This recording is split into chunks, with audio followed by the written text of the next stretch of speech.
BRS के working सदर KTR ने वज़ीर आला रेवंत रेड्डी को हाइब्रिड चीफ मिनिस्टर करार देते हुए कहा कि वो कांग्रेस और बीजेपी दोनों की नुमाइंदगी कर रहे हैं। उन्होंने हैदराबाद में 3 कॉरपोरेशंस बनाने के फैसले पर भी सवाल उठाया। लोकसभा नशिस्तों में इजाफे की मरकज़ी तजवीज़ पर तनकीद करते हुए उन्होंने कहा कि यह बिल खामियों से भरा हुआ है और अगर आबादी की बुनियाद पर नशिस्तें बढ़ाई गई तो जनूबी रियासतों की नुमाइंदगी मुतासर होगी, जिस पर सख्त मुखालिफत हो सकती है। ख़वातीन रिजर्वेशन पर उन्होंने कहा कि बीआरएस हुकूमत पहले ही मुकामी इदारों में 50% रिजर्वेशन दे चुकी है और इस मामले को हदबंदी और आईनी तरमीम से जोड़ने की कोई ज़रूरत नहीं है। Revanth Reddy is a hybrid chief minister. He is a hybrid chief minister representing both Congress and BJP. सुबह में कांग्रेस के साथ रहते हैं, शाम में रात में जाके बीजेपी के साथ वो संबंध निभाते हैं। तो हाइब्रिड चीफ मिनिस्टर से हाइब्रिड ही मॉडल आएगा ना। एक सेट लेट डाउन प्रोसीजर है कॉन्स्टिट्यूशन ऑफ इंडिया में, संविधान में जो लिखा गया उसके तहत जो काम कार्रवाई करना चाहिए उसी तरह होना चाहिए। सीधी बात है। रेवंत रेड्डी जब यहाँ पे 3 कॉरपोरेशन बना रहे थे हैदराबाद में, किसी को पूछ के किया उन्होंने? Malkajgiri corporation, Cyberabad corporation, GHMC, यहाँ के जेडपीटीसी को या यहाँ के एमएलए को किसी से पूछे हो? तो मैं क्या कह रहा हूँ, आपके लिए एक नीति, बाकी के लिए दूसरी नीति नहीं होती है। चीफ मिनिस्टर को थोड़ा समझ भी रहना चाहिए कि क्या बात कर रहे हैं, क्योंकि लोग हंसेंगे उन पे। इसलिए मैं कहता हूँ चीफ मिनिस्टर से और बाकी कांग्रेस लीडरों से भी, आप कांग्रेस पार्टी हो, एक नेशनल पार्टी हो, एक ही आवाज में बात करो। ये ऐसे अपने आप को एक मजाक मत बनाओ। Sir, what is your stand on delimitation? Well, the bill that has been introduced in the parliament yesterday seems flawed, because on the one side we have the prime minister and other union ministers talking about 50% enhancement of seats across the country, both in state assemblies, state councils and also in parliament. But unfortunately there is no mention of 50% in the bill that was tabled yesterday. Likewise, we have been raising our concerns not now but for the last 4 years, even when we were in government since 2022 and 23, that if population becomes the basis for creation of newer seats or for enhancement of MP seats, then there is a big concern.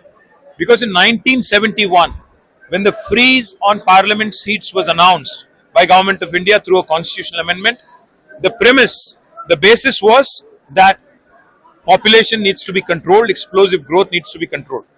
Now, since 1971 till today, in the last 55 years, the southern Indian states have done exceptionally well on family planning, on population control.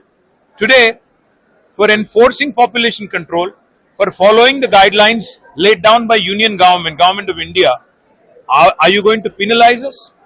Today, southern India has 24% representation in Lok Sabha, in Parliament.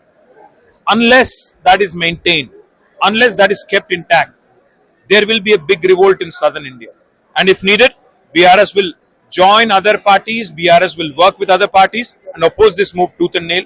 And we certainly urge Government of India to remember that you're sitting on powder keg. This is a move that is going to backfire big time if you mess with southern India's concerns, if you mess with the representation in Parliament today, which is about 24%. Even 0.0001% reduction in that is not acceptable to us. The 6 southern states together constitute 24% of Lok Sabha. That needs to be maintained as is, or else we'll oppose this move tooth and nail. As I was saying, 8 साल से बनाते जा रहे हैं एक bridge, एक flyover. 8 साल में केंद्र सरकार एक फ्लाईओवर नहीं बना पाई, कि जबकि हमारी राज्य सरकार, यहाँ पे केसीआर की सरकार 42 ब्रिज और 42 अंडरपास और फ्लाईओवर हमने बना दिए। तो इसलिए पहले आप काम से मतलब रखें, पहले ऐसे छोटे छोटे काम जो बचे पड़े हैं उसको फिनिश करें और लोगों को राहत दें। Thank you. We have not only supported women reservation bill in the past, we have passed resolutions in both assembly and state council when Sri KCR Garu was chief minister. Also, let me remind you, 50% reservation for women was given in the local bodies by our government. And more importantly, even in market committees, we had given 1/3 reservation for women. So, we've always championed the cause, we've always supported it, there's no question. But the more important thing is, there is no need to link all three. एक तरफ आप बोल रहे हो कि delimitation करोगे, दूसरे तरफ आप बोलते हो कि कॉन्स्टिट्यूशनल अमेंडमेंट करोगे, और तीसरे तरफ आप कहते हो कि विमेन रिजर्वेशन भी लागू करोगे। अरे भाई विमेन रिजर्वेशन अभी लागू करो, कौन रोक रहा है आपको? 543 सीट्स हैं, उसी में लागू करो। हमारे स्टेट में 119 सीट हैं, उसमें भी लागू करो। आपको किसने रोका है? उसके लिए सीट बढ़ाने की और डिलिमिटेशन के साथ जोड़ने की और सबको कंफ्यूज करने की क्या जरूरत है? एक तरफ सेंसस होने का है, उसके बाद डिलिमिटेशन होने का है, उसके बाद अगर आप कुछ प्रस्ताव रखते हो जिसके अंदर अगर साउथ इंडिया को नुकसान नहीं पहुंचता है, तब जाके हम राजी होंगे, वरना इसकी पूरी तरह से विरोध करेंगे और अगर जरूरत पड़ा तो